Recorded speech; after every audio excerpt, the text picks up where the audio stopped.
must have seemed when he told me so sincerely.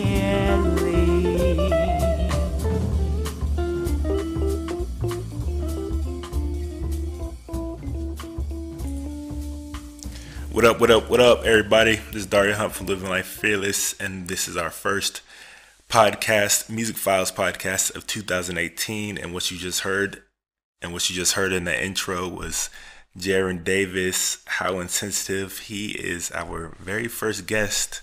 Before we get into that, I'm going to introduce my co-host, as always, Mr. Doris Walker. Say what up. What's up, everybody? Thank you for coming. This is the first Musicphiles 2018. We're turning up, and we're very excited to have a friend and a guest, Jaron Davis, here, musician. You just heard some of his vibes, and he's here to chat with us, and we're just going to talk music. Yeah, just so, go ahead and say what up to everybody. This is our very first. Well, let me give a little backstory. You are our very first interview for our interview series Presents. Way back last year at some point. So it only felt right that you'd be our very first guest of our podcast. Yeah. Oh man, much love to you, brother. Now we've been friends for almost like 15 years.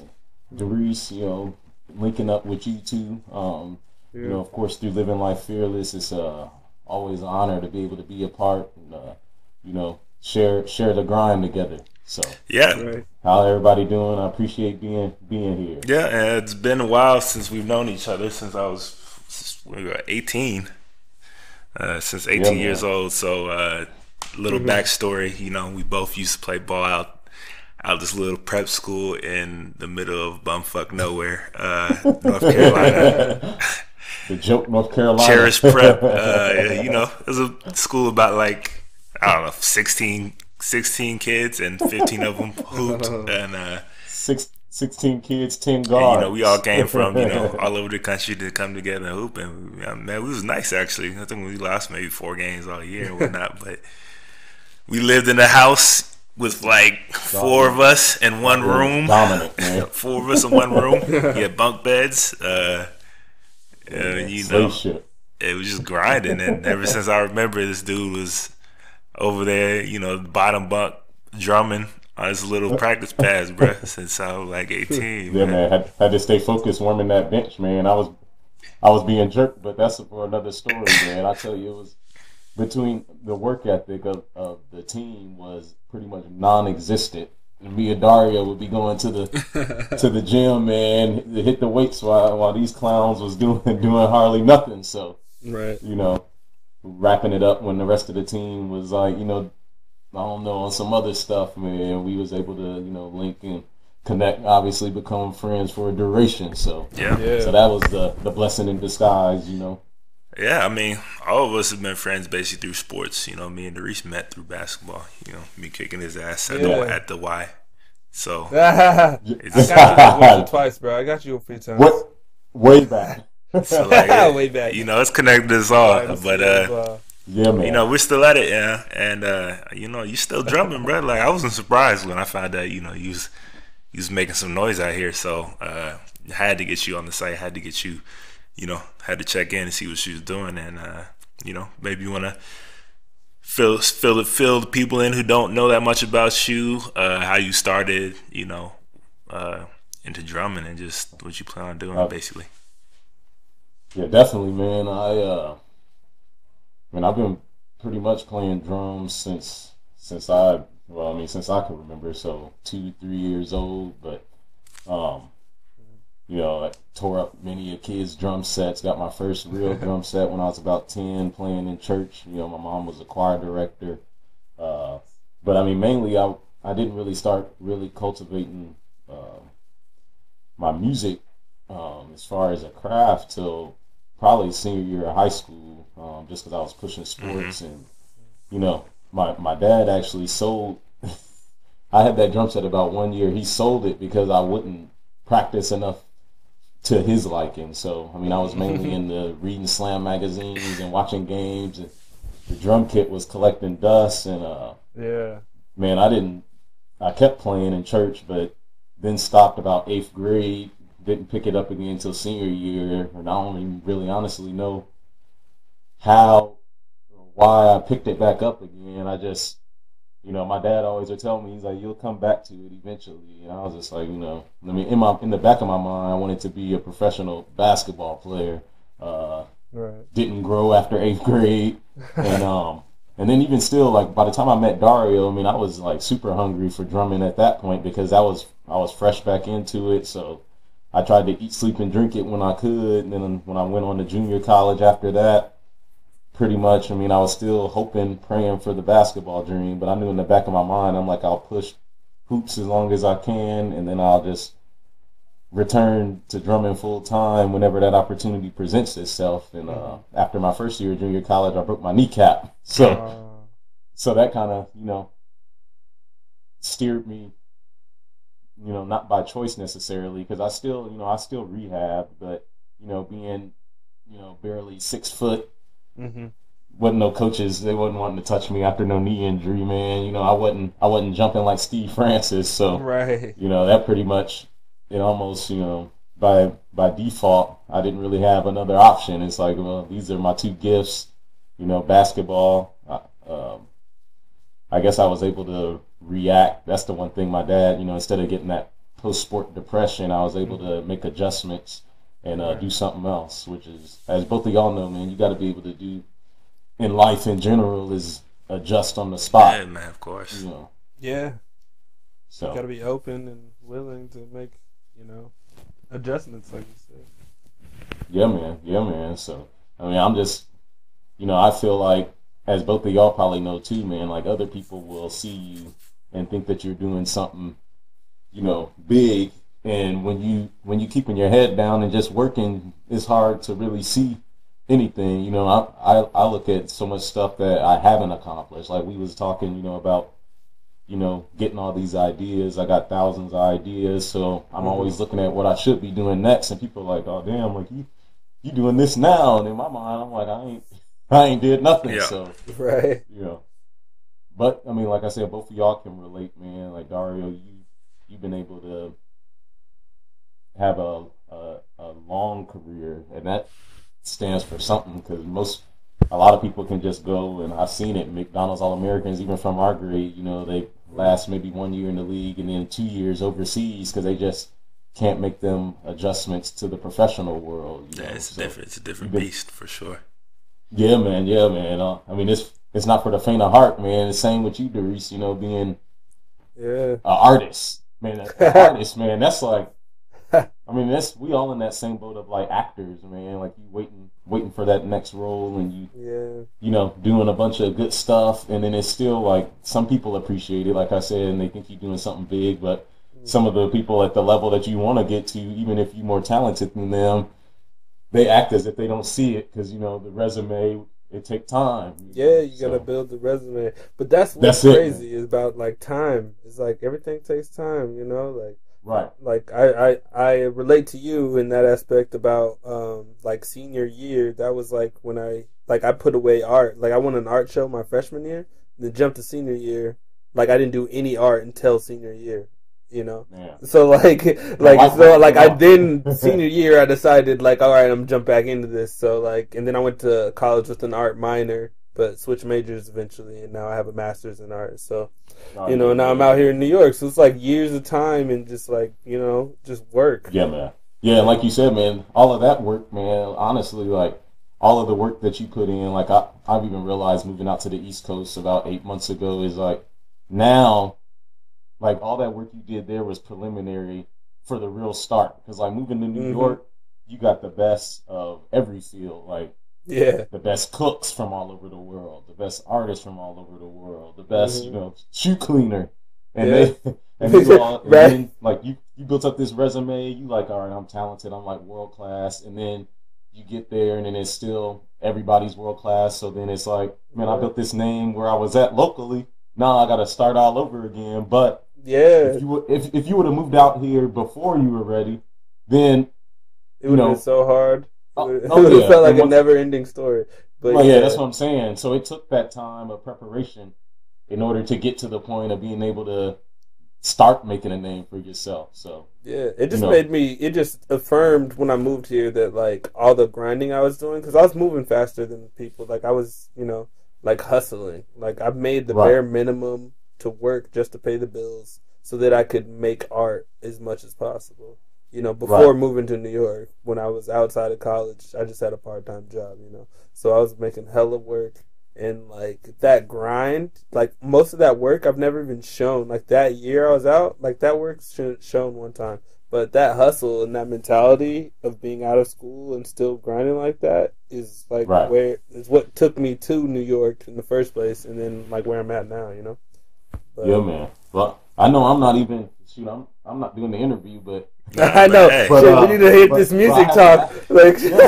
Yeah, man. But I had to ask, because one thing I've been wrestling with, like I got my first, I guess, performance as a band leader coming up in February out in DC. So, I mean, I've played, of course, thousands and thousands of gigs, but it's usually as a sideman. But I say all that to say, so I got all this music I've been writing, some like unfinished. Like I feel like Nas from Book of Rhymes, because I got so much stuff that I start writing, and I've just been sitting on for 3 or 4 years. So I was hoping that you might be able to elaborate, at least for other people to listen to, that feel the need to just push everything out. And like, it doesn't necessarily mean that the work is not good, but maybe you could explain like maybe what goes on between the thought of a artist that maybe prevents you from showing that work necessarily.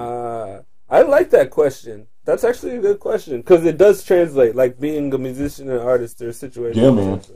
So like for me, like, so when you're talking about presentation, you're talking about giving people something from you. You don't want it to be like they're hanging out like at the crib with you. It's not a studio visit, It's it's a staged performance. So these types of things are bodies of work presentations. So like the consideration for me, unless it's like really kickback, like maybe open mic style, then you can sample style and like, but really when you're packaging, like you've got time, I start here and I end here. It's a timeline, Yeah, so in that timeline, if people start from left to right, or they start in the middle and going around, what are they going to be able to thread together that A, feels like it's continuous, and B, gives you something different each time your attention changes. So So just basically, you have so many different things. So it's not like don't do these other things. It's about bringing together a body of work out of those. You pick ones that are similar style. This congruent idea goes together this way. So like these make more sense together than these two I really wanted in there. But those could be bonuses maybe, but then that's probably a whole nother project or a whole nother package of sound, or style. Man.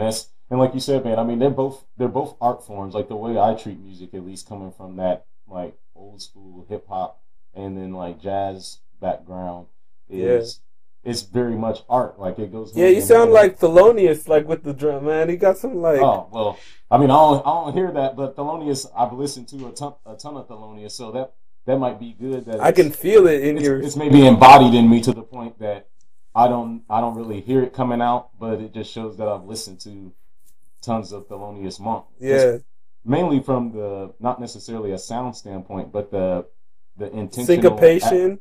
Yeah, man, and the intentional abstractness. Yeah, exactly. Like, he could do something that it wouldn't make sense if a lot of other people did it, but because he was intentional about it, kind of like Picasso. Like you look at his painting, it don't make sense to a lot of people, but it makes sense because he did it intentionally. Like if I did it and just mimicked his painting, it wouldn't come off with the same emotion to people, So, but man, like you said, man, like the thing is, it's been tough for me even with this this album that I've been working on, mainly because like I was playing on a cruise ship about 3 years ago when I first started working on this. A lot of these songs are the songs I wrote when I was in college, when people didn't even know that I was a writer per se or an artist, because when I was in school, like the music school I went to, they didn't believe in cultivating the students from their own individual individualism. So it was more, you're doing all these group ensembles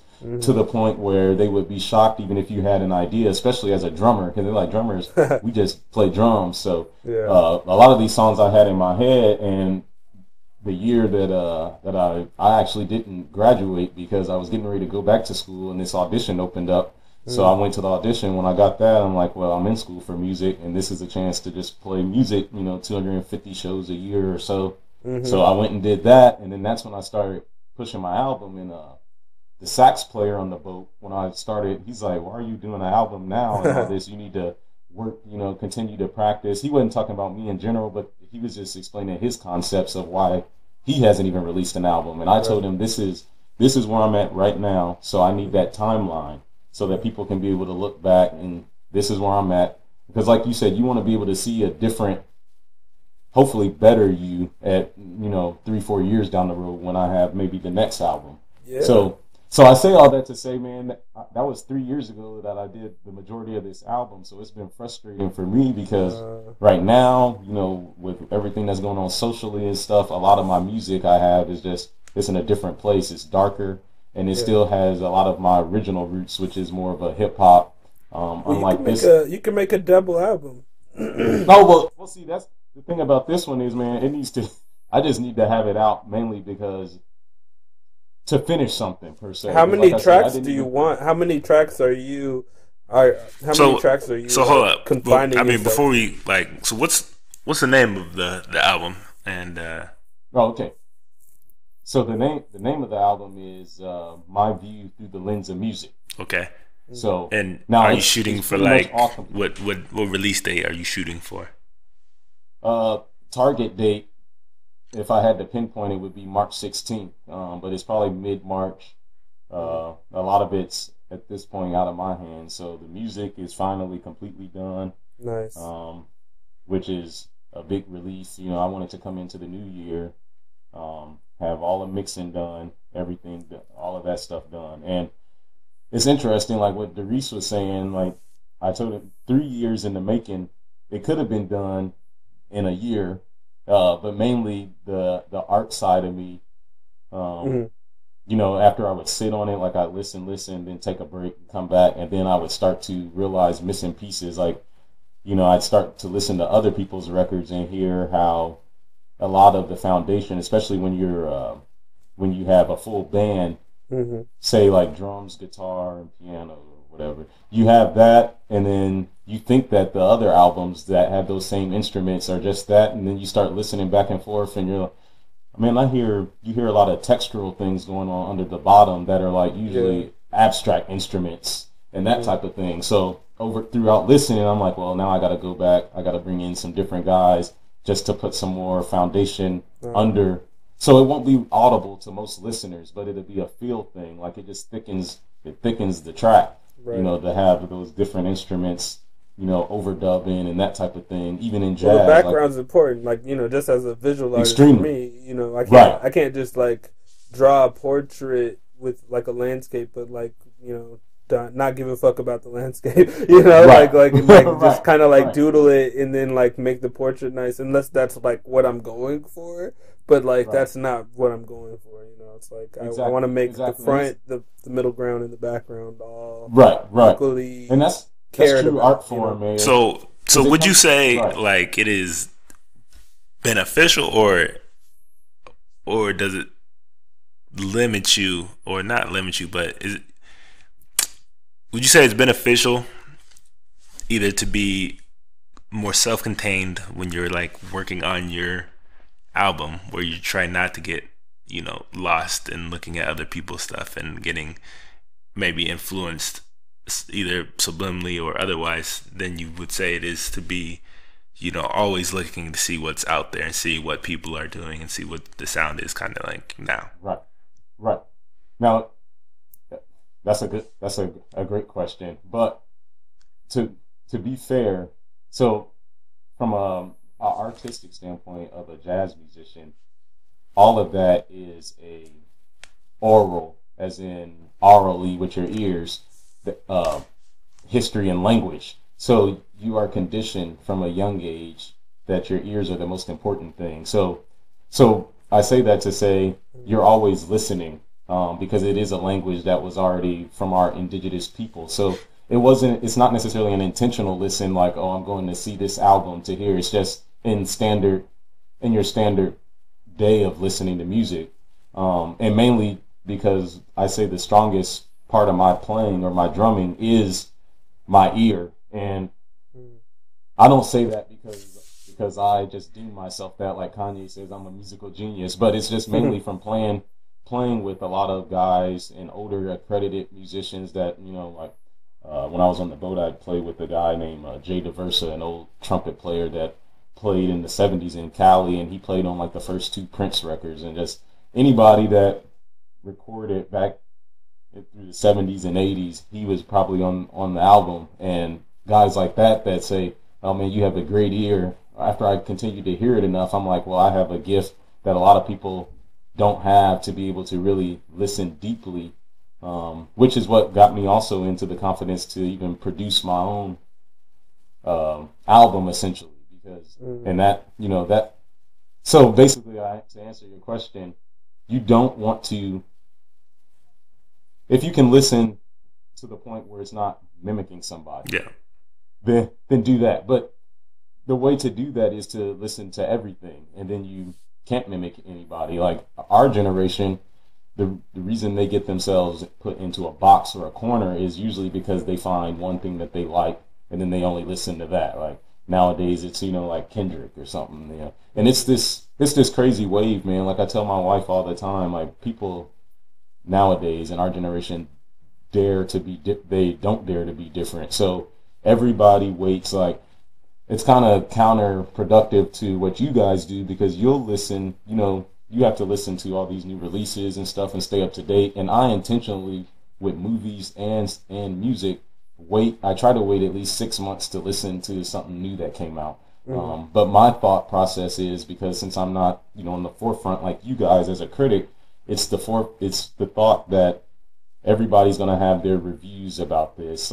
And I want to come in with a purist mindset after everything is settled down, and then be able to answer for myself, is this, a good product to me or is it not? Because our generation is just, oh, well, she said, and just like you guys. It's group think. It happens a lot for sure, especially when it comes to music and movies and stuff, and what people and what's considered, popular culture. I'm not, I'm not like an artist per se, or like, musician, but like when I'm creating something like design wise, maybe I see something I like, I might get inspired by it or influenced by it, and then like sometimes if I'm like too into it, like I find myself like, damn, like it's too much, like like this is still not my, so I have to like kind of back away a little bit in that. But in terms of this album, what would you describe like the sound of your music and what you're trying to put out there? Yeah, and again too, for being a student of music like me, man, it's tough, man. Mainly because I'll be honest, this is my first record, so I've made a lot of mistakes. I've learned a lot, and one of the things is, when I was writing this music, I had a different sound in mind, mainly because you have, once again, you see subliminally, or you hear, just others, the world around you, and music of today. Yeah. And then you have a mindset of what it's going to sound like. But then as an artist, when you go in there and just make it happen, and you play with certain people, because the band is important, then the music morphs into whatever it's supposed to be. So a lot of what these songs sound like was not originally what I envisioned, but I was flexible and able to make adjustments. And like a quick example is, since I was in school for music at the time, you're playing all this like hard bop jazz and like stuff from the 50s and 60s, and so I had this mindset that when I come out with this album, it's going to be like an acoustic, jazz type of project. But then, like, the way some of my songs were going, and just the way I play, my boy Dez, who's a super dope producer, but he plays keys too. He's just like, man, like, I want to use Rhodes on this one song. because he felt like it would fit better. And the one thing too, man, even as a band leader, that's important, and in life in general, is just because you're in charge of something, you can't, not listen or reject other people's, ideas and all of this. So I was willing to make adjustments. I'm like, okay, we can use the roads and all this. And then when you hear that, it's just like, I'm like, man, I love how this feels, which is like How Insensitive. That was the first song because I wanted to use piano on that. And then, on top of that, even after that, I was still trying to force instruments like mentally. I didn't talk to the guys about this, but when I was, prepping to go back into the studio, I'm like, all right, we're using acoustic bass for this. We're going to use this, but then it never happened. And eventually I'm just like, like you were saying earlier, Darice, it came to a point where either I was going to have an album that was going to have some type of continuity to it, or I was just going to be all over the place. Yeah. So I had to ask myself, what is it that I want to do with this particular project? So what I wanted to do was I wanted this album to be based solely off of mood. And so that's the reason I picked How Insensitive as a single. I'm like, the thing is it's not necessarily a typical single for today's day and age, but it does have a mood with it. Like you listen to it and it automatically will make you feel whatever way you need to feel, So yeah. The next, go ahead, bro. No, continue. Oh no, I was just gonna say, the next project could be different. I feel like when I'm listening back to these songs, I had, what I intended on 3 years ago, although I feel like I'm not in that place now. If I look back as a critic of my music, I at least accomplished what I wanted with this album, which was to the mood, making people feel something, and two, understanding that, I'm so diverse as a musician. I wanted the album to be a continuum, but at the same time, I wanted to have at least one or two songs that everybody would enjoy. So having said that, with the sound, from a sound balance standpoint, all of the songs flow together, but it's not genre specific, which with that means there's going to be certain people, like even my wife, she's not a jazz fan. She likes, trap and all that. There'll be a couple songs. It's not trap songs on there, but it's songs that she can relate to. Then there's songs on there that she's just not going to like. Like I have one song on there that's it was a free jazz jam session that I cut down and turned into a tune and named it Systematic Oppression, mainly because like Baltimore, that's I recorded hard. there. I like yeah. And yeah, man, like I love it because it embodies what music was like in the 70s or that free jazz era. But like I said, it's going to give some people anxiety and, my wife could give her a headache. So having said that, I felt like I did this album. It's going to sound bad, but unfortunately, like a lot of commercial guys do it now where they don't always do what they want, but it's more so for the listener. So I feel like this album actually did, like I enjoy all of the songs, but I feel like I was catering to the listener. And with that, there's pros and cons. Yeah. Oh yeah, you still there? Yeah, man. I'm like, this podcast, I'm getting used to. Nah, I thought we lost you. We're like, we're listening, like we're trying to understand your process and whatnot.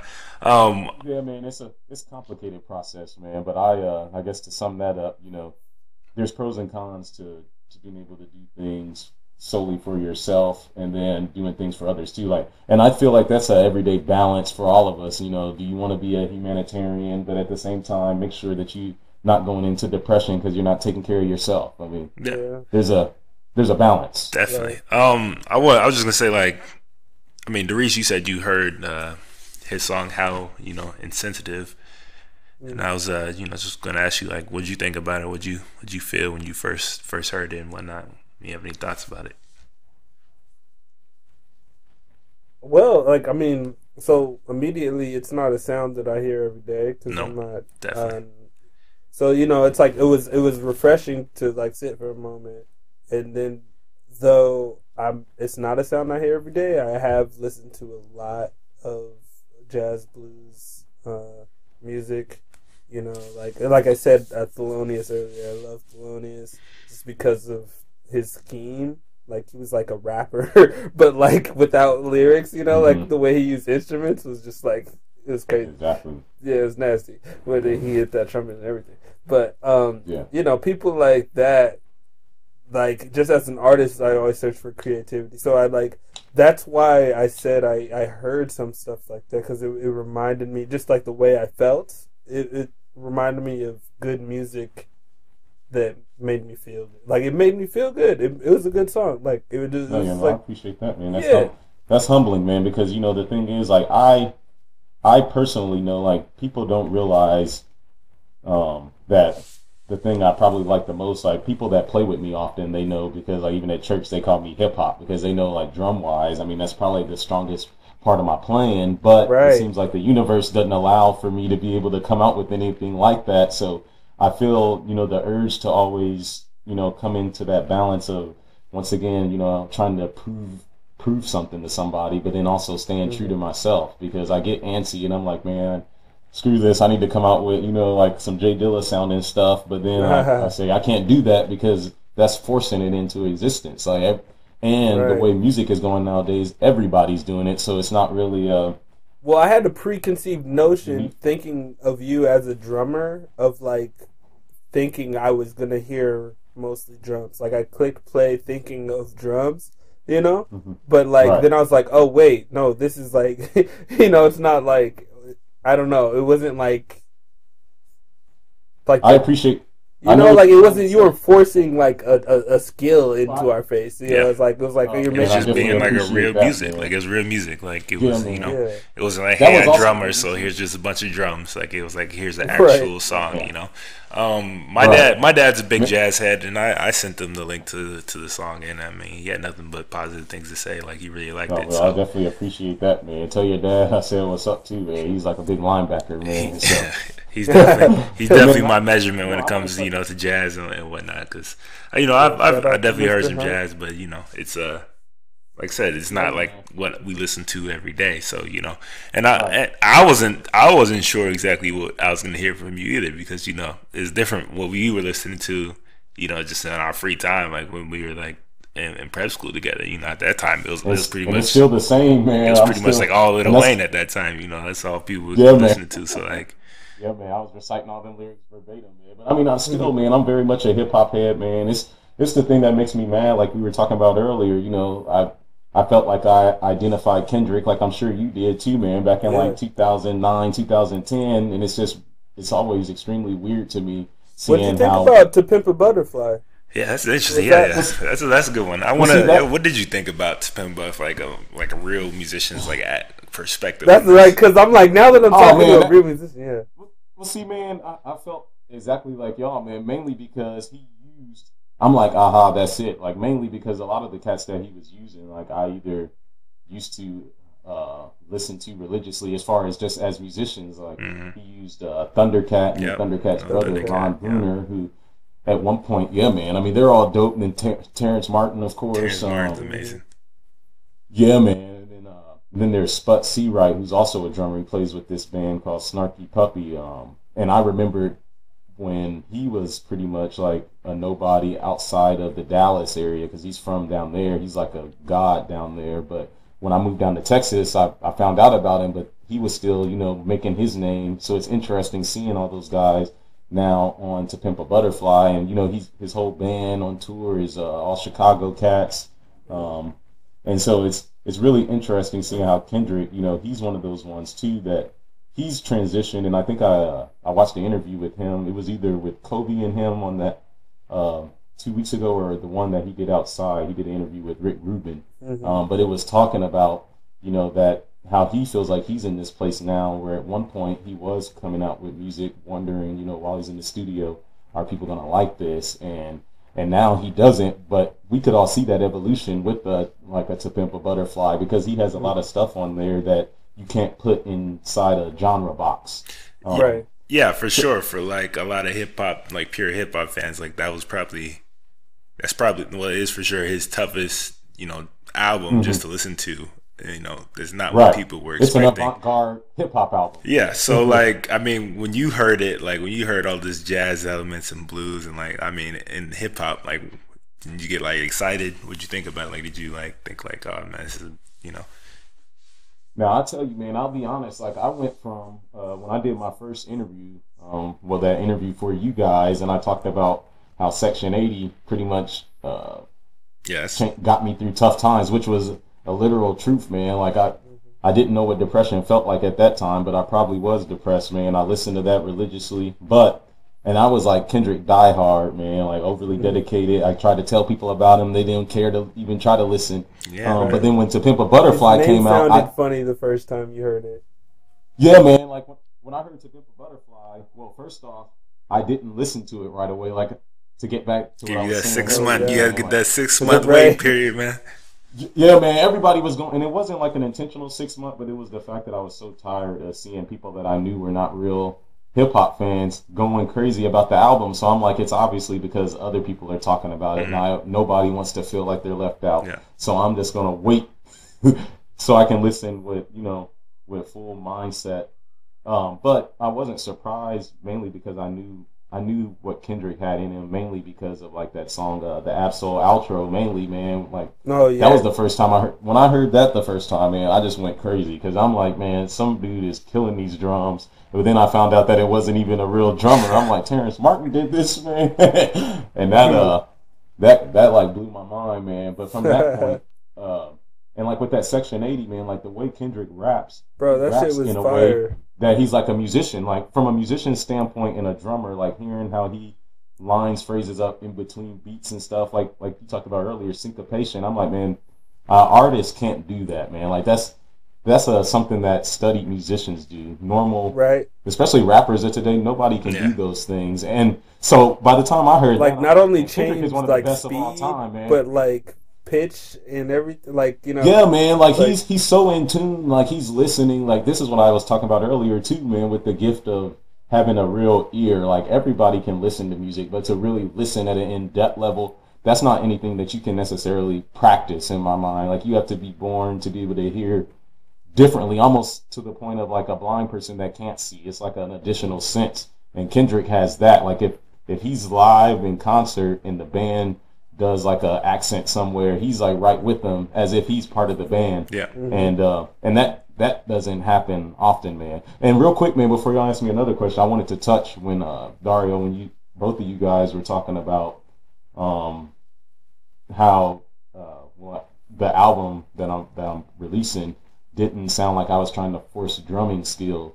That was another reason also that I came out with this first, because from my recollection, and I have a lot of favorite drummers, but a lot of them, not all of them, but a lot of them that come out with albums, even when they have a full band, it's very, I call it drummerific, where it's just a lot of drum soloing and all of that stuff, which I enjoy playing, and sometimes I have to rein myself in, but I wanted to make sure that this album would be more groove oriented, which required a lot of self-sacrifice and honest assessing of myself, which I learned because I realized, since it's my project, I could pretty much play whatever I want.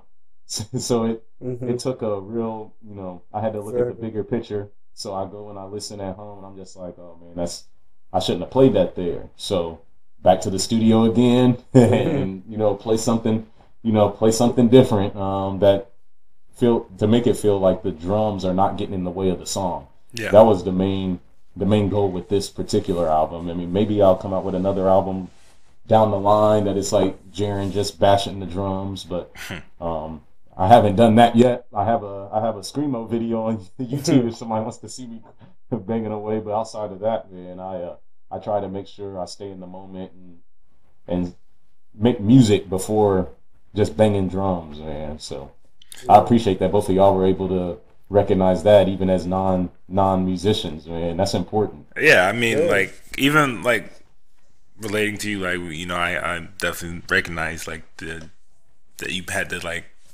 kind of pull back, and it is your album, you're the drummer, and yet you still like let the song be the song, and you still be a piece of it, and not like just the overbearing part of it. So definitely appreciate that.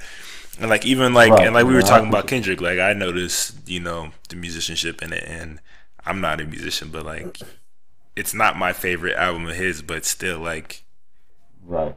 Just because, you know, it isn't like the easiest hip hop listen. So like, but no, it's not, man. But it's like more like Parliament, man. But even I recognize, like, musically wise, musicianship wise, it's like almost like, for me, it's like almost the perfect album, like musicianship wise. So like I always like hold it up there in terms of like his other albums, in terms of just how just gifted he was and putting something out there like that and being confident putting something like out there like that. That album is so weird. It's like epic as fuck. Like, for some reason. Yeah, man, it's definitely weird, man. But I see, man, like that album coming out to me seemed to be the closest perspective of why they put, you know, like if you look at the top albums, or if you go read a critic of top 10 jazz albums of all time, it's usually, with me personally, a bunch of albums that I feel like is just chaos and I would never listen to. But after Kendrick came out with that album, it made me realize that it was more so that they ranked these albums up here because of impact, or how different it was compared to what everybody else was doing. It made it where that album it had to be a listen for everybody, man. Yeah. Even if you like it or hate it, everybody listened. Yeah, you had to. You have to listen to it, if anything, just to out of curiosity, or to have an opinion. You needed to, right. You have to try to grasp what's going on, if anything. I mean, there's a lot of those types of songs too, but I mean, after listening, you know, years of listening to all styles of music, I hear all of Kendrick's influences of George Clinton. I mean, everything that he did on the album, like, once again, I hope I say this right, like, it was all creative in him, but at the same time, you could define a sound that has happened before. It's just not hip hop. Like, if you listen to one song, like, you hear like a George Clinton. You listen to something else, you might hear like Miles Davis. Like, I definitely heard Miles. Like, there's man, samples, but well, that's what I'm saying. That goes back to what Dario asked me earlier too. Like, the thing is, and I wanted to say this, but I'm glad it's coming about. It's important. You know, the key is to listen to what everybody else isn't listening to. Mainly people that have died already, because like the great drummer who played with Miles Davis, Tony Williams, always said, you know, there's only one Tony Williams. I mean, as far as like, if I'm trying to play just like him and he's alive, it defeats the purpose because they can just go hire him. Right. So, but the thing is, you know, you listen to all of these old guys and people that are doing things from other genres in order to, one, diversify, but two, to be able to, as you listen to these people, anytime you listen with deep listening skills, you're embodying different traits of these guys, almost like from osmosis. So you want to make sure that you're very strategic in what and who you're listening to, because it's going to become a part of you. If you're deep listening, like a lot of these music schools and stuff, they have listening courses where you're going to class twice a week and just listening to music, and it's training you to be able to embody that stuff. And it's really weird because when I went and saw these great drummers that I were able to talk to after performances, and I'd ask them, like, what do I need to practice? Mainly jazz drummers would say this. I'd ask them what I need to practice and stuff, and they're like, just listen. So a lot of the top jazz drummers aren't even in the woodshed practicing 10, 15 hours a day like people think. They, you know, they learn enough as far as the foundation, and then they listen. And then when they get to the drums again, all of this stuff comes out. And it took a while for me to grasp that, because I'm just like, man, like I am listening. I've been listening. And I can't play like what you're playing, but I get it now. Yeah, it was like some old kung fu master, you know, telling me. Yeah, it is, man. Like, it really is. Like, if you listen enough, it's just like anything. Like, people always say, garbage in, garbage out. If you read enough, you know, illiterate things, or if there's a such thing, that's like an oxymoron. But you listen to that type of music or something, I mean, you will start to pick up traits that, you know, it's not even on the conscious mind. You're just reacting, and it's another way that they've altered music, even at the frequency level that it's recorded. You know, a lot of stuff that they do, I feel like amongst our race, you know, recording things at a certain hertz, it creates anger and all of this stuff. And then they wonder why when people go to the club, there's all this, you know, animosity and shooting and all of this stuff. And a lot of it is things that we just don't know is going on in the atmosphere, you know. I'm supposed to be riled up. You hear what's on? Like, you know, like they just play. That's what I'm saying. You know, like they just turn this shit up. We're about to, like, You know? Yeah, that's it, man. Next thing you know, you looking, you mean mugging somebody, then chest bumped you and all this, man. I mean, we all know, man. We all all live that life before, man.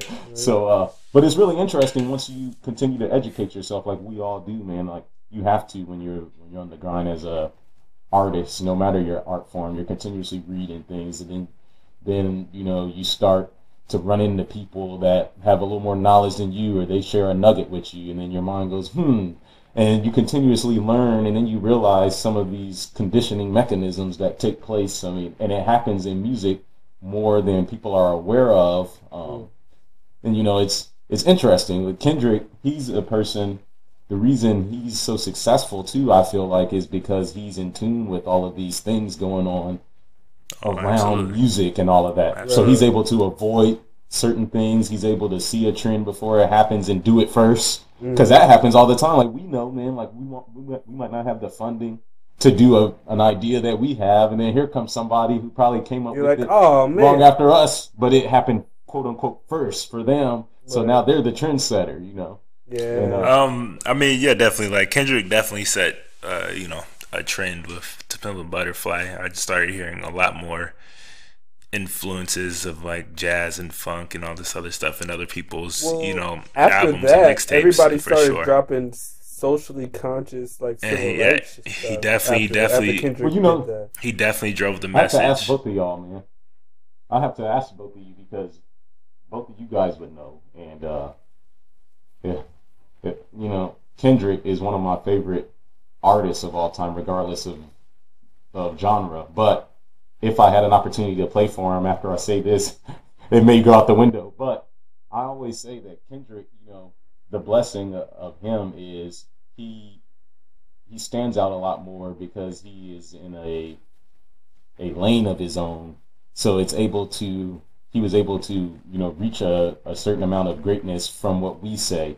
But if you put him back in the early 90s, I think he still would have been a great and potentially an all-time great, but it would have blended more with the things that people were trying to accomplish, like with A Tribe Called Quest and Rakim and all these guys.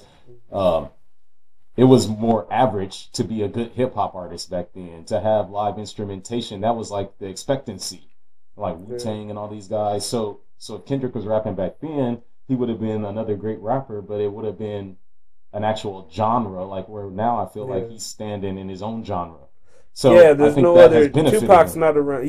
That's exactly But at the same time, he needed Tupac. He needed people before him to influence him to. It was like kind of a culmination of like all this stuff building up into you get a person like this.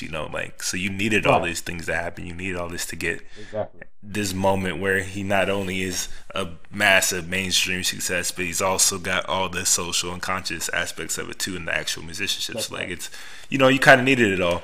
But the last real thing I want to ask you was like, like you see jazz, you see funk, you see all this other stuff coming back into like hip hop and R&B and just like urban music in general. Like, does that like excite you? Like, are you excited to see some of these, more musicianship aspects getting back into, the urban music, like especially with like R&B, like Beyonce and Jay-Z stuff, and so you hear more of that into their music. Like, even on a lower level, like Daniel Caesar, Black. Oh yeah, man.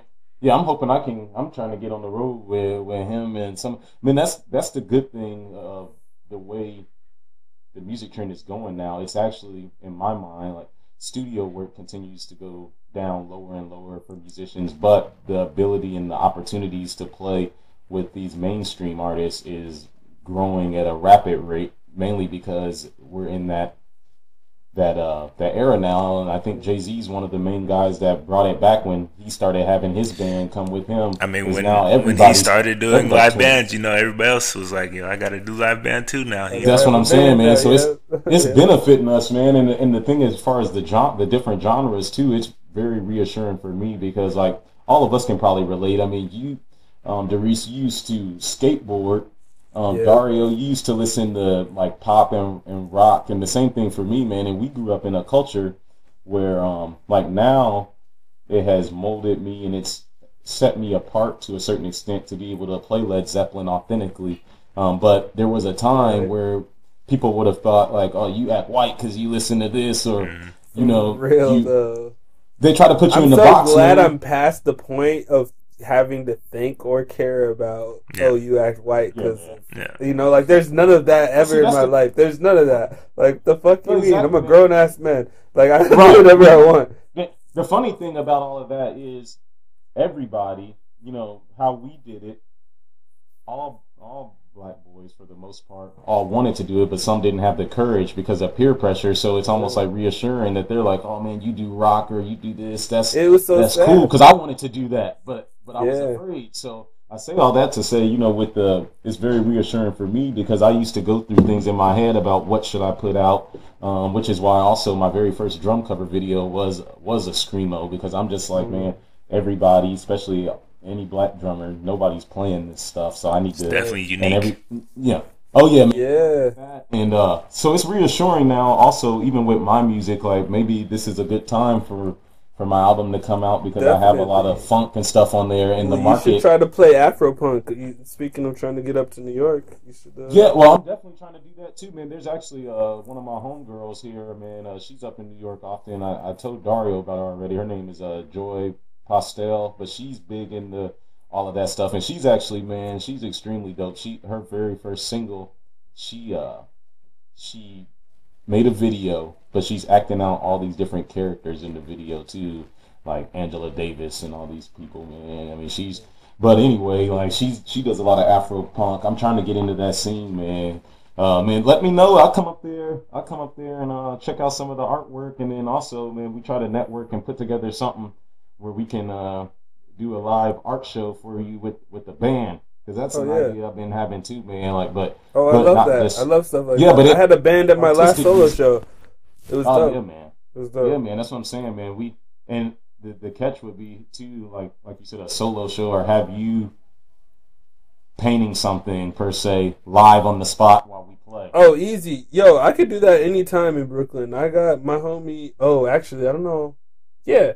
He's going to live there still for a while. I got a boy in Brooklyn. He's got a venue, basically. They underground. You know, it doesn't matter how late we fucking stay up jamming. Like, you know. That's what I'm saying, man. We get a videographer and all that out there, man. We can do it. That's the market I'm always, trying to do something different now. If people listen to the podcast, that means we definitely got to do it before somebody else. Right? Yeah, I know. Shout out to my man Rich. I'm gonna have to hit up my man Rich and talk to him. Just let me know the dates and I'll tell Rich about it. Yeah, man, definitely, bro. So I just need a percentage of all proceedings for making this happen. Oh man, that's right, man. Man. Just a little, man. I really appreciate y'all having me. We're gonna have to raise ticket prices then, I guess. But yeah, you got Darius, you got any more? You want to ask him any questions about the album, about his music? Oh man, I mean, there's so many random questions. Ask me a random question. I'm trying to think of a good question though, like to wrap up. Like, let's see. They all good questions. Man, so since the last question was sort of about like if you thought it was like good, the resurgence. It sounded like from a performer's perspective, it's great, but what do you think about as a fan? Do you think there's quality issues? Oh, yeah, man. There's always that, man. And, some things don't change. I think I did that video, Dario, going on almost 2 years ago now for the artist series, but I still feel the same way I always have, man. The thing is, it's easy to be mediocre nowadays, man, mainly because of, like, just with the technology and everything is so accessible that nobody's no longer honing in a craft, man. It's just, and this is that potential danger zone if you haven't spent the necessary time to put the work in. Just from a skill set perspective, you get caught up in only looking at the market. So it's like, oh, this person's doing this, so I just need to come out with something, I need to come out with pop. But if you haven't studied that style, if it doesn't come out natural, why are you trying to do that, just to cater to somebody? But it's allowed. The labels, they still sign non-talented people, every day. Yeah. And it used to be depressing, but now understand it, and I'm comfortable doing my own thing, just knowing that I'm not guaranteed to reap the reward per se, but I'm leaving something behind me, man.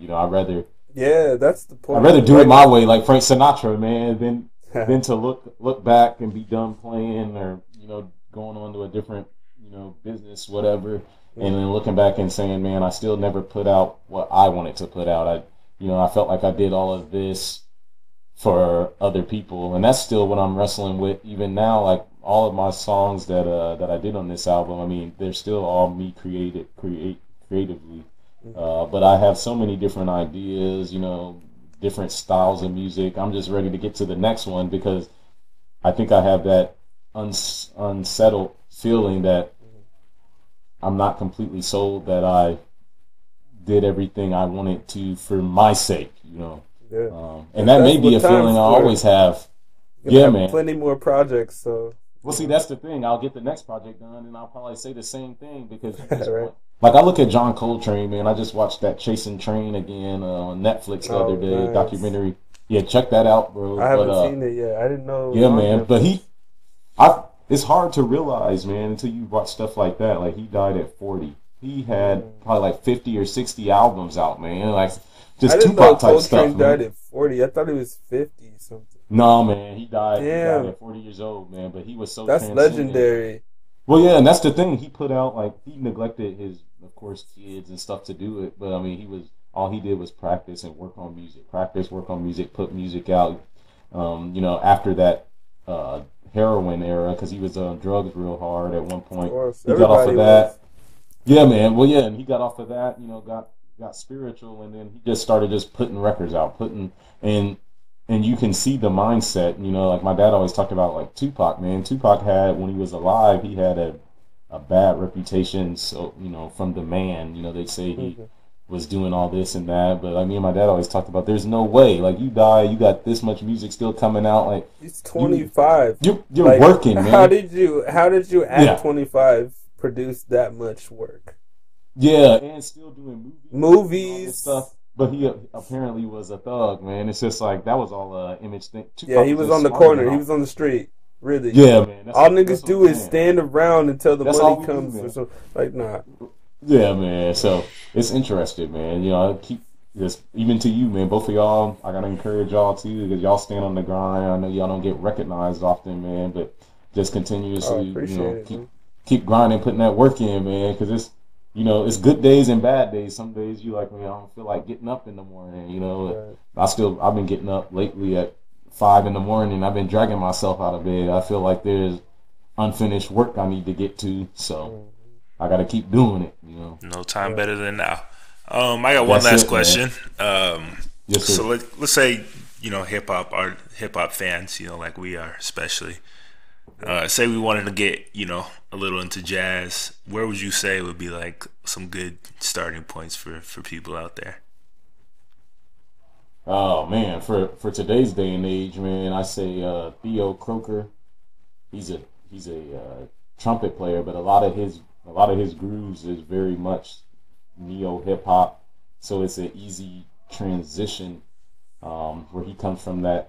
He's our age, but he comes from that old school trumpet playing, but then he has all this dope hip hop, arrangements and that type of thing. So it makes it easy to transition.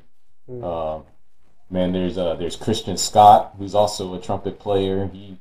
He does now he's branched into pretty much everything. So a lot of the new jazz artists have already bridged the gap, and people just don't know it yet because they're not getting appreciated of incorporating even trap music and all this stuff, but having live bands and then putting jazz horn lines over the top of it.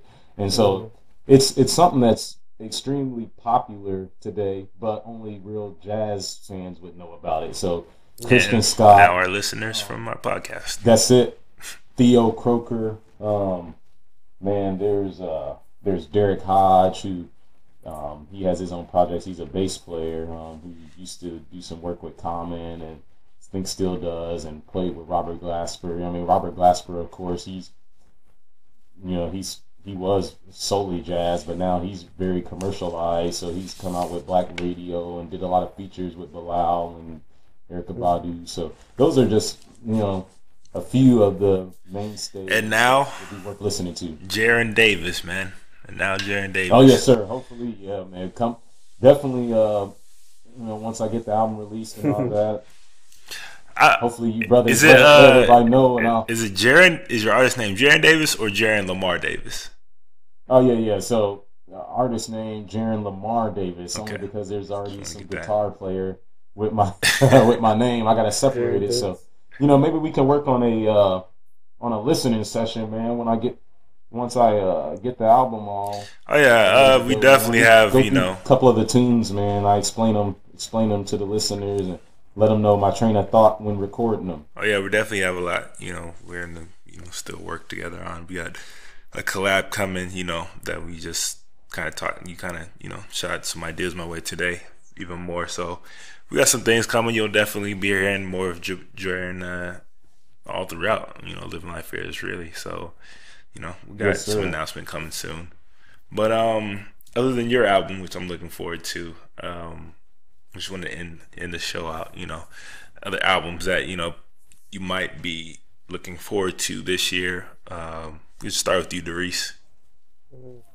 Oh, like most anticipated albums 2018? Yeah.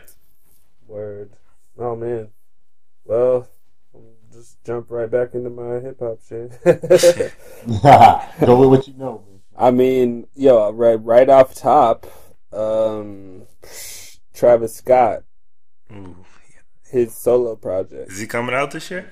It has to come out this year. Travis is dope, man. He has the Astro World. Okay. Astro World, yeah. Yeah, I'm definitely looking forward to that one. That's supposed to come out this year. Yeah, I'm definitely. Just like Pusha T supposed to come out this year. He was supposed to come out 2 years ago, but yeah, I know. That's why I'm not. That's all I'm going to say. Is just like never get your hopes up with these albums, man. What about Cole? Cole's supposed to. He usually comes out every 2 years. It's like he dropped it December. He does his surprise. He's doing his surprise album stuff, so you never really get it. He does try something out, but we all know Drake said he was going to drop something. So yeah, Drake it was a quiet year last year, so he's going to have to come out. Wait, is that still hip hop or is that? We don't know. Well, it's like we'll see. Drake is Drake, bro. Like he's just Drake. I ain't seen a hip hop album from Drake in a long time, man. But yeah, so maybe he'll he might return. Man. He rapped on Lil Wayne's song. He did. He did have some real tough bars on that one too. But I know I was really shocked. I was like, wait, what's happening right now? Did Drake just actually rap and good? Now what y'all think, man? Because I know y'all listen to rap. I know this is on topic because it came out over the summer. But that Dave East album, man. Oh, I didn't finish it yet. Yeah, man. It's dense. Now, I gotta give it its just due because I wanted to hate because I just heard one song and it was a song out of place. Like I can't just listen to the song I listened to without knowing context. So. And then when is Nipsey gonna come out with something? Because I know he's doing this year. Nipsey's just grinding. Man. I'm sure Nipsey will drop something this year. But actually, I heard Danny Brown is somebody I want to hear from. Okay, Danny Brown might go ahead, finish your list, and then we kind of talk about it. Okay, all right. Okay, last couple would be I heard Jack White low key. I heard Jack White was dropping, so that's kind of swag. I always like jazz because we're talking about jazz and like just rock and like just crossover kind of shit. Jack White, he's kind of fresh. Yeah, he got his own thing going, man. Yeah, I like it, man. Yeah, I'm excited to see what he comes out with. I'm not saying it's going to be amazing. Like you never know, but he could make some amazing shit. So I'm excited. Right, man. Man, that's the thing. You never know, man. That's a tough one, but it's also reassuring, man. That's the thing. Like we constantly there's people that sometimes they lower or they don't meet your expectations. But then the way music goes is they could turn right around, come out with an album right after that one, and you like, oh man, this is like the greatest of all time. Right. So it's very unpredictable. The potential is so high, like. Yeah, man. And seeing people try to outdo their last project, man. Right. So, but yeah, man, I'm definitely looking forward to. I'm hoping that Nipsey can get get something getting out. Well, my last one, real quick. My last one, just to finish my list, so we can ask you guys. Migos, because obviously Culture 2's coming soon. So obviously, I need to see how this one performs. I'm not so into the Joe Budden diss single. It was kind of trash. But they had but they had some other stuff on there that definitely had me hyped for Culture 2. They definitely had some other stuff on that project, bro. You said you were not for the diss, huh? The song was weak. It wasn't even a diss. It was a diss, but the song wasn't good. Like musically, that song wasn't even good. It was a single. So I'm just like, I want to hear the album. Like, you know, there's songs that I like still bump that are Migos songs, like, you know, all the time. I love, you know, they just got hard music. Like, there's some songs that are dope. But anyways, what are you guys anticipating? So I made a list, pretty in-depth list. So I'm just gonna rattle off the ones that you know I'm most interested in. Dropping next week, Ty Segall, Freedom's Goblin. I don't know how familiar you guys are with him, but he's a very prolific guitarist. He definitely has that old school, maybe 70s, 80s rock sound. And his last album, which was his self-titled album, Ty Segall, was incredible. He normally drops about, you know, 3-4 projects a year. Like, he's one of those guys who just always putting out stuff, and he self-produces a lot of his own stuff too. Yeah. So dropping next week is that. Following week after that is supposed to be Justin Timberlake. I was excited for it until I heard his first 2 singles. Yeah, I'm not really feeling it. Not feeling it. Yeah, I didn't know he was coming out with an album until the single came out. I stopped caring immediately. He dropped the second single 2 days ago, and it was not that good. So I'm not that excited. Like, so. I'm actually excited for a soundtrack. I'm excited for the Black Panther soundtrack that Kendrick Lamar is producing. The 2 songs I've heard from there so far have been pretty fire. And that King's Dead was fire, minus Future's part. That King's Dead is flames. Minus Future's part, who absolutely almost ruined it. But, yeah. Oh, yeah, that squeak, that, like, whisper song bullshit he was doing. I don't know what he was doing. That's what it reminded me of, was the Yin Yang Twins whisper song. But, like, done with, like, a trap twang, and it was trash. But some people thought it was fire. I saw some kids online thinking this shit was flames. Keyword, like, you said kids. Kids, man. People Keyword, you said kids. But, other than that, like, what the fuck? Get out of here, bro. Other than that, I'm definitely excited for, you know, the Black Panther. And keeping the TDE, J-Rock, he said his album was done, so I'm definitely looking forward to that. Schoolboy Q. I didn't even shout out TDE. Schoolboy Q said you got to. So Schoolboy Q said he's also dropping an album this year. So that'll be, you know, 2 TDE projects off the top. Nipsey Hussle is dropping February 16th, actually. Oh, real soon. So be ready for that one. Yeah. I need to push my album up, come out on the same day. I don't know if he's going to sell it for $100 this time again or what, but it should be coming out. Migos, Culture 2, I'm definitely hyped for that one because Culture was fire. Culture was fire. That shit was fire. Drake is for sure coming out this year with something. It was pretty quiet last year for him. I'm hoping we get Pusha T. Finally, we have. He said it was about 90% done. So hopefully get that. Run the Jewels has been hinting that they're dropping something this year too. Kanye West is supposed to drop. Well, is rumored to drop Turbo Graphics 16. So that's what the name on the street. Yeah. Did I even say Kanye? I didn't say Kanye. No, you didn't. I'm always excited to hear what he does, no matter what. Like, he always comes out with something just completely out of left field. So definitely excited to hear that. Ray Shrimmer, Trim Life 3, kind of on the same level as Migos, but a little bit lower. Yeah, this one's important for them. I'm always And I'm very interested in hearing Cardi B's first project. I'm not gonna lie. Yeah, that's what I was gonna say too, man. She's on the top of my list, man. Not because I'm a huge fan. Yeah. Mainly from the curiosity, because I'm very curious to see. I mean, Nicki, her and Nicki. I want to hear Nicki's project and Cardi's. I'm not that excited about Nicki's, but I'm more excited about Nicki's than I thought. I'm not, man. You know, it was interesting, man. I was getting some. This may be off topic, but I was getting some a couple pair of jeans tailored, so I was picking them up today from the tailor, and and the girl there, because they were on the radio talking about Birdman. I guess how he owned a bunch of money now, so we start talking about how he you know his mishaps as far as a businessman and burning bridges with Cash Money.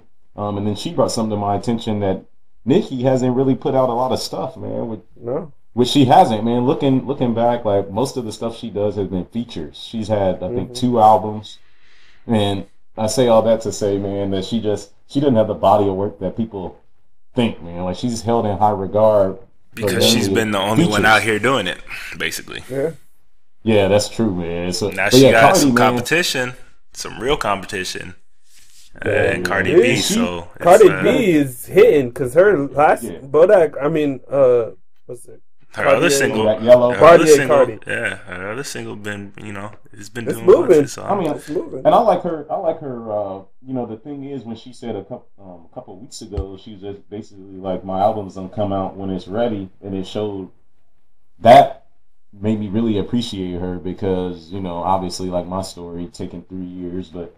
She sees the bigger picture, and it made me start to look at her like, okay, maybe she is, more than just like looks or something. Maybe she is an actual artist. She has this bigger picture mentality that I'm just not going to put anything out there because I'm getting pressure from fans. I want to make sure this is why I'm so curious, to see what it's going to sound like. Exactly. But I'm looking forward to that. All right, my last 2 I had, these are not, guaranteed. They're rumored, but I'm hoping for. One is a Jay and Beyonce album. They said that they had recorded a bunch of stuff that has not been put out. So interesting. There's a very good possibility they might have a joint album on the way. And is this the year we finally get Kendrick and J. Cole? It's going to have to happen at some point. Those are really hypothetical. I mean, they've been talking about it for 4 years, so I've been, they've both been kind of quiet. So I'm, just hoping. Speak it into existence. Yeah, I'm just, hopefully this is the year, we get finally Kendrick and J. Cole album, but we'll see. That'd be dope, but yeah, man, I like it. But that's my 2018, what I'm looking forward to, basically. Yeah, man, I since I'm like y'all, man, like I've been just having my head down, trying to work on my stuff, but. There are artists, I don't know who's coming out with what for sure. I mean, a couple of them been named already, like Nipsey, definitely Nipsey. But then, like, a few other artists left field that, like Halsey.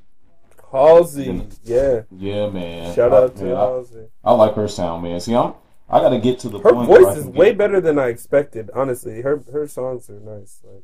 Yeah, that's what I'm saying. She got a nice little sound, and I mean, her voice is unique.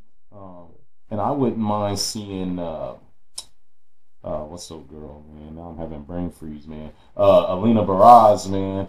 I'm not familiar with. Yeah, man, check her out, man. It's hard to put her in a genre, but the guy that's usually producing is that Grammaticus. I don't know if you guys know about. I do know Grammatica. Yep. Dope. Very dope. Yeah, man. So he's usually doing all her stuff. She got a nice tone, still singing about some adult content and all that. So I feel like she hasn't put out enough work, and so definitely somebody like her too. Yeah. And then of course, the other ones have been named already. It'd be interesting if we could get the J. Cole Kendrick. I mean, because the thing is, I feel like, at this point, there's no excuse. I mean, they've already done features together before. Yeah. Cole's already produced tracks for him. So they can't really say, well, I don't want to get on the track with him because people are going to compare and all that because they've already been on dope songs together. So it's time to make it happen. Young Jeezy song together recently, too. Yeah, man. So they need to go ahead and break the airwaves, man. I mean, this is a perfect year to do it. They both came off 2 albums, so like I think this is the time, if anything. But who knows with them? You never know. Yeah, man. Yeah. So short list for me, man. Yeah, there were a bunch of random names that I was gonna like shout out, but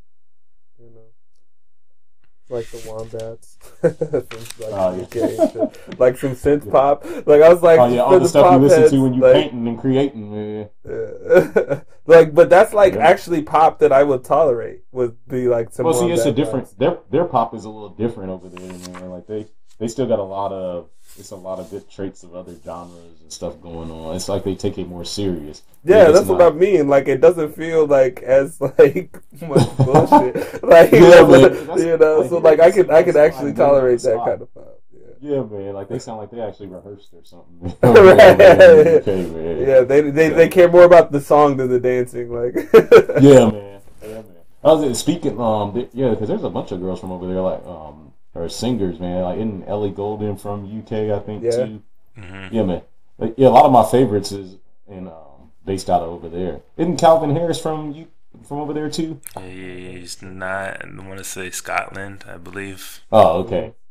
So I'm starting to. You would know, man. You didn't been all over Europe. Yeah. I just you're on that side. In the same category. I believe it is Scotland. Yeah, Scottish. Oh, okay. But see, they all, even still, man, like all the European, like that pop, type of thing, man. They got some nice stuff going on over there, just from a musical standpoint. I mean, he started out as a soul artist, Calvin Harris did. Oh, well, that makes sense then. Yeah.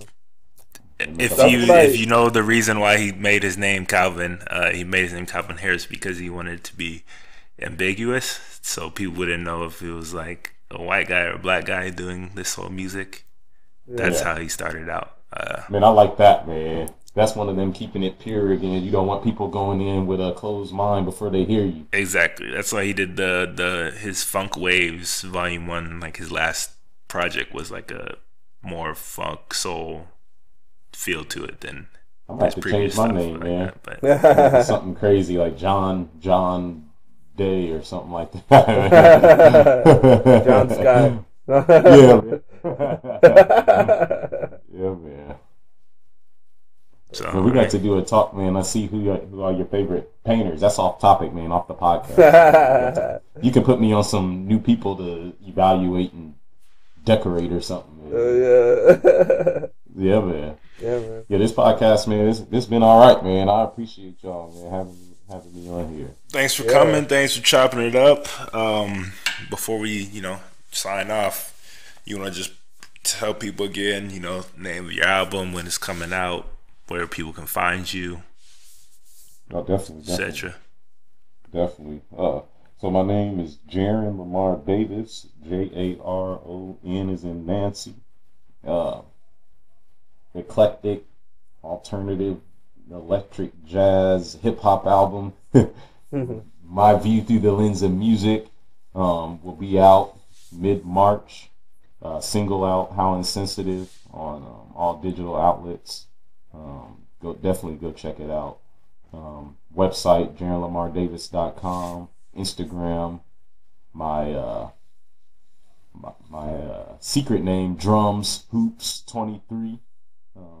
If you listen to the podcast, you know why I'm named Drums Hoops 23. But yeah, I'm on Facebook, Jaron Lamar Davis.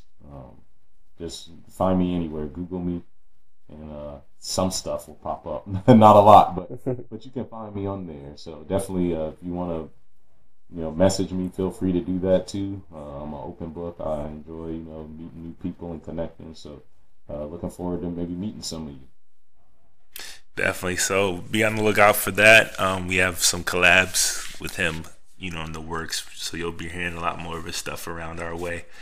Obviously, we'd love to have you back on the show sometime too, for sure. Especially when your album comes out and we get a chance to listen to it and definitely break it down and whatnot. But that is it for this Musicphiles show podcast. Today's date is January 18, 2018. we will be back. We will try to get more of these out. Try to get out on a weekly basis. Definitely get more guests out here. Break it down, chop it up about different topics like we did today. As always, if you have any questions, suggestions, comments, anything, you can just go ahead and leave a comment directly on our SoundCloud when this goes up, or YouTube when this goes up, or on the website, anywhere that we post this, as well as emailing us at podcast@livinglifefearless.co, or going to livinglifefearless.co/podcast and filling out the form there. But that's it. We will be back. Thanks for listening, and catch y'all next time. Yeah. Keep living life fearless, y'all. Musicphiles 2018. Peace.